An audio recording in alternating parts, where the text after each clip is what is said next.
जो भी टीम दोहरा ऑस्ट्रेलिया पे जाती थी उसके बड़ों को यही कहते हुए सुना है कि भैया दो चीज़ों तो मिलेंगी, एक बाउंसर और दूसरा स्लैजिंग। यहाँ पर बाउंसर भी ऑस्ट्रेलियाई बल्लेबाजों को पड़ रही हैं और यू आर कमिंग स्लो भी ऑस्ट्रेलियाई खिलाड़ियों को सुनने को मिल रहा है। अब टीम इंडिया ने ऑस्ट्रेलिया का वो भरकस निकाला है जो शायद कोई एक फीसद भी सोच ना सकता हो। 500 से ऊपर का टारगेट चेस करना ऑस्ट्रेलिया के लिए कितना मुश्किल है ये ऑस्ट्रेलिया को भी पता है, मगर इस मैच का नतीजा क्या है वो शायद अब सबको क्लियर हो चुका हुआ है। पॉइंट इस के ऑस्ट्रेलियाई बॉलर्स जिन्होंने एक धाक बना रखी थी कि मतलब ऑस्ट्रेलिया में आकर पर्थ में ऑस्ट्रेलिया को खेलना कितना मुश्किल काम है, ये जो बुनियाद रखी केएल राहुल और जायसवाल ने उसका सही फायदा उठाया किंग विराट कोहली ने। और मुझे लगता है कि विराट कोहली के बारे में ये जो कहा, बल्कि नितेश रेड्डी भी अच्छा खेले हैं, सुंदर ने छोटा खेला अच्छा खेले हैं। पॉइंट इज कि ये जो बात की जाती थी ना विराट कोहली के लगातार पिछले 4 वर्षों में सिर्फ 200 हैं, शायद कोई भूल जाते हैं कि उनके साथ में 950 भी हैं, 70+ उनके 3-4 हैं। पॉइंट इज कि सिर्फ उनका 100 इसलिए माना जाता है कि भाई वो 100 ही करता है, वो कम करता नहीं है, तो उसमें 950 कोई गिन नहीं रहा था। बट मैंने अभी उनका स्टैट देखा कि 200 जरूर थे उनके पिछले 4 वर्षों में, मगर साथ में उनकी 950 भी हैं जो सब इग्नोर कर रहे हैं। खैर विराट कोहली जिनके बारे में जब कोई कहा जाता है ना कि भाई ये बंदा एंडिंग है करियर का, उसी वक्त वो 100 कर जाता है, उसी वक्त वो कोई बड़ी इनिंग खेल जाता है, उसका हमेशा यही कमाल रहा है। अब मैं आपको छोटी सी एग्जाम्पल दे रहा हूँ। मिचेल स्टार्क ने वैसे तो पहले भी कई बार 100 खाए हुए हैं उसने अपनी एक इनिंग के अंदर, मगर इस बार खास कमाल देखी है उसको 4 से ऊपर की इकोनॉमी से रन हुए हैं, 4 की ऊपर से इकोनॉमी से उसको रन हुए मिचेल स्टार्क को। उन्होंने 111 रन खाए हैं, 4 की इकोनॉमी प्लस थे। और सेम मिचेल मार्श देखिए, उनकी तकरीबन 5.5 की इकोनॉमी से उनको रन हुए मिचेल मार्श को। मतलब अगरचे वो ऑलराउंडर हैं, बॉलिंग बहुत कम करते रहे, ज़्यादा नहीं करते, मगर टेस्ट के अंदर उनको एज एन ऑलराउंडर खिलाया जाता है और वो खेलता भी है, वो बंदा एज एन ऑलराउंडर। और ये है तकरीबन आप कह रहे हैं कि 7 बॉलर आजमाए हैं ऑस्ट्रेलिया ने, फिर भी पांदा खादा है, मतलब 500 से ऊपर रन उन्होंने खा लिए हैं। सीधा सीधा मैच इंडिया की गोद में नजर आ रहा है, बट पॉइंट इज के ऑस्ट्रेलिया इस मैच को कितना इंटरेस्टिंग बना सकता है वो एक देखना है। पर्थ के अंदर वो ऑस्ट्रेलिया जो एक मैच नहीं हारा, वो पहले ही मैच के अंदर यहाँ पर स्ट्रगल कर रहा है बॉर्डर गावस्कर ट्रॉफी के अंदर। और ये इसलिए खास है कि मुझे लगता है कि एक बुनियाद अच्छी रखी इंडिया ने। 201 के ऊपर पहला विकेट गिरा था, 201 के ऊपर, और क्या बारी खेली है जायसवाल ने। केएल राहुल को शायद बहुत ज़्यादा एडमायर लोग ना करें, मगर अंडर प्रेशर उस बंदे ने कमाल इनिंग खेली है, और जिसे बोलते हैं ना एक मुनज़्ज़म इनिंग उस बंदे ने खेली है। कच्चे 100 को कन्वर्ट नहीं कर पाया, मगर केएल राहुल ने भी अच्छा दिया, मतलब एक एक्सपीरियंस और साथ में यंग एक अच्छी ओपनिंग पार्टनरशिप लगी। और अगेन ये एक मेक शिफ्ट ओपनिंग पार्टनरशिप थी, ये कहीं से भी वो था नहीं कि केएल राहुल ओपन करेंगे और साथ में मतलब कोई एक जिसे बोलते हैं ना एक डिज़ाइन या बनाई हुई ओपनिंग पार्टनर नहीं थी ये जोड़ी, मगर अच्छा खेला है। उसके बाद नीचे से आके विराट कोहली ने अच्छा खेला, नितेश रेड्डी ज़बरदस्त खेले हैं, नितेश रेड्डी का स्ट्राइक रेट देखें ज़बरदस्त करके खेले, और ये बंदा ऑस्ट्रेलिया में मतलब पहला अपना मैच खेल रहा है और कमाल किस्म की उसने अपनी पहली इनिंग में भी अच्छी बैटिंग की थी और अब दूसरी इनिंग में भी शॉर्ट बैटिंग बट अच्छी बैटिंग की है। और मुझे लगता है कि अब ऑस्ट्रेलिया को भी जिसे बोलते हैं ना वो ख्वाब में हार नज़र आ रही होगी यहाँ पर। और ये बड़ा अच्छा कमाल है कि आप एक एशिया की टीम उठकर ऑस्ट्रेलिया को इस तरह से आगे लगाते हैं, क्योंकि ऑस्ट्रेलिया के बारे में मैं हमेशा कहता हूँ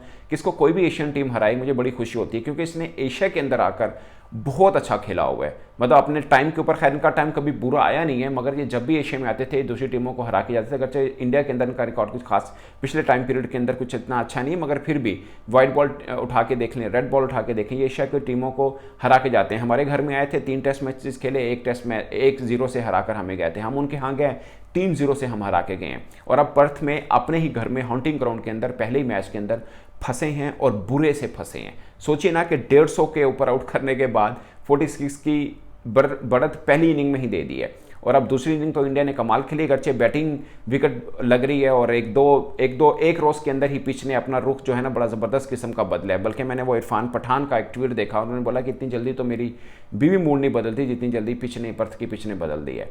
तो ये बात सच है कि एक दिन के बाद ही, जिसमें पहले दिन में 17 विकेट्स गिरी थी, दूसरे दिन भी बल्लेबाजों का रहा, तीसरा रोज़ भी बल्लेबाजों का एक तरह से रहा। तो पॉइंट इस के ये पर्थ पिच थोड़ा इसका मूड चेंज ज़रूर हुआ है, बट इतने रन्स बना लेना ऑस्ट्रेलिया के लिए ऑफ कोर्स ये एक जिसे बोलते हैं ना कि इम्पॉसिबल को पॉसिबल करना है उनके लिए एक तरह से। मतलब रिकॉर्ड वाइज देखा जाए टेस्ट क्रिकेट के अंदर कि इतने रन्स बनाना अपनी दूसरी इनिंग में और जीत के लिए शायद मुश्किल रहेगा, मगर मुझे लगता है कि मैच को थोड़ा इंटरेस्टिंग ज़रूर होना चाहिए। पॉइंट इस के बॉर्डर गावस्कर ट्रॉफी ये 5 टेस्ट मैचेस की सीरीज़ है। पहले टेस्ट मैच में पहला रोज़ लगा कि कोई मुकाबला नहीं होगा, मगर जैसे पलट कर वार इंडिया ने किया उसके बाद लगा कि बराबर का मुकाबला है। और मैं हमेशा एक बात करता हूँ इंडिया के बारे में, मतलब हम हमेशा कहते हैं, पाकिस्तानी खासकर इस पर्सपेक्टिव में आते हैं कि बीसीसीआई, मतलब हम बीसीसीआई को तोड़ रहे होते हैं। भाई कोई भी बोर्ड बड़ा सिर्फ पैसों से नहीं होता, उसकी टीम से बड़ा होता है। एक बार जहन में रख लें, पैसा आप जितना मर्जी हो, जब तक टीम बड़ी नहीं होगी ना, वो बोर्ड बड़ा नहीं कहलाता। और आप वैल्यू मिलती है बीसीसीआई को शायद बाकी बोर्ड की निस्बत थोड़ी डिफरेंट मिलती है, इसमें कोई शक नहीं है, हम भी ये बात करते हैं, मगर हमें ये बात माननी भी पड़ेगी कि उनकी टीम भी डिफरेंट है। अब मुझे कोई एक टीम पूरे वर्ल्ड में आज के दिन निकाल के दिखाएं जो ऑस्ट्रेलिया को उसके घर में आकर इस तरह आगे लगा सकती है। कोई भी एक टीम नहीं लगा सकती। मैं मतलब खाली पाकिस्तान टीम की बात नहीं कर रहा, आप साउथ अफ्रीका को देख लें, आप इंग्लैंड को देख लें, मतलब उनके अपने ग्रेड्स बात कर रहे हैं कि इंग्लैंड की टीम भी इस तरह से मज़ेदार सीरीज नहीं खेल सकती जिस तरह अब इंडिया और ऑस्ट्रेलिया हो रहा है, यानी कॉम्पिटिटिव क्रिकेट जिस तरह से हो रही है। और आप देखिए एक 11 की टीम के अंदर जिसके अंदर उनके अपने परमानेंट जो कैप्टन है रोहित शर्मा, वो अगरचे पहुंच जाएंगे ऑस्ट्रेलिया, मगर वो इसमें नहीं खेल रहे। अब बाकी स्टार गिने अब के लिए, इसमें विराट कोहली हैं, इसमें जसप्रीत बुमराह हैं, इसमें ऋषभ पंत हैं, केएल राहुल इनके एक्सपीरियंस बड़े क्रिकेटर हैं, साथ में अब जायसवाल भी पैदा हो गए हैं। यानी और अब जो नए लड़के आ रहे हैं, आप भले राणा की बॉलिंग देख लें, आप रेड्डी की आप बैटिंग देख लें, पहली इनिंग के अंदर छोटी मतलब जिसमें 150 रन टोटल किए थे, 40 प्लस इन्होंने किए, और दूसरी इनिंग में भी थोड़ी इनिंग खेली मगर ज़बरदस्त खेली। एक मैंने ओवर उनका देखा, मिचेल मार्श को 3 चौके लगातार लगाए उस बंदे ने। पॉइंटीज के नया आ रहा है, वो भी अपना रंग दिखा रहा है, जो पुराने हैं वो तो ऑलरेडी स्टार हैं। पॉइंटीज के आप टीम बड़ी तभी बनते हैं, भले बोर्ड आपका जितना मर्जी अमीर हो, भले बोर्ड आपकी जितनी मर्जी चलती हो, टीम बड़ी आप तभी बनते हैं जब आप मुकाबला अच्छा करते हैं, खासकर दूसरों के घर में जाके अच्छा मुकाबला करते हैं। आज पाकिस्तानी कोई क्रिकेटर बताएं जो टीम इंडिया की तारीफ नहीं कर रहा, पाकिस्तानी कोई जर्नलिस्ट बताएं जो कह रहा हो कि यार टीम इंडिया ने एक नया काम कर दिखाया, मतलब जिसे बोलते हैं ना गंगा उल्टी बहा दी है वहां पर। मतलब ऑस्ट्रेलिया वाले हंस रहे हैं, स्माइलिंग ऑस्ट्रेलिया वाले पास कर रहे हैं जो हमेशा स्लेजिंग करते होते थे, उनका रुख बदल के रख दिए। आप देखिए ना, जायसवाल उनका 22 साल का लड़का, वो उनके 34 साल के फास्ट बॉलर को कह रहा है कि तुम्हारी बॉल स्लो हो गई है। उनके फास्ट बॉलर को कह रहा है 142 की पेस है उस बंदे की, उसको कह रहा है यार स्लो फेंक करो जरा, जोर लगा। ये कौन करता था? ये ऑस्ट्रेलिया करता था। अब ये यहाँ पे उनका एक 22 साल का लड़का कर रहा है।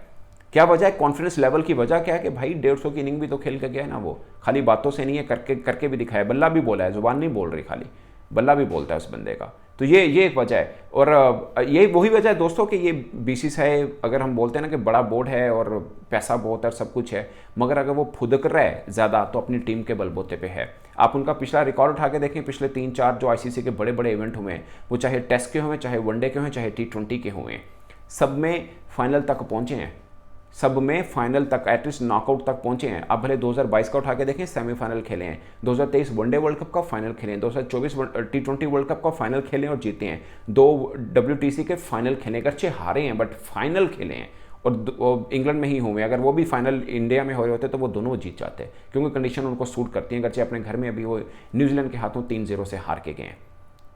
पॉइंट के आपको मुकाबला करना है, पैसों वाइज अगर आप नहीं कर सकते, टीम वाइज तो कीजिए। आप टीम उस बराबर में लाके खड़ा करें कि लोग आपके बारे में बात करें। जायसवाल हो रही है हर जगह पे।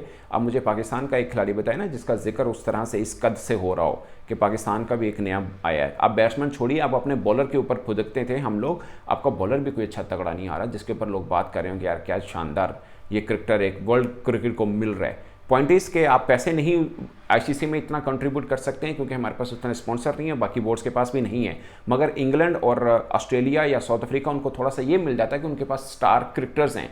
पाकिस्तान के पास भी हुआ करते थे मगर पिछले 2-4 वर्षों में हम वो खो रहे हैं।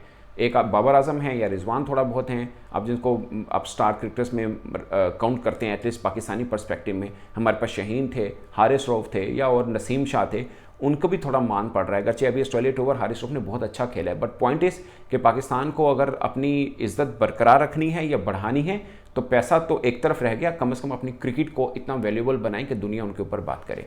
इस पर दोस्तों आप अपनी राय कमेंट बॉक्स में जरूर करिएगा। मेरी तरफ से इतना ही, इजाज़त दीजिए, अल्लाह हाफिज़।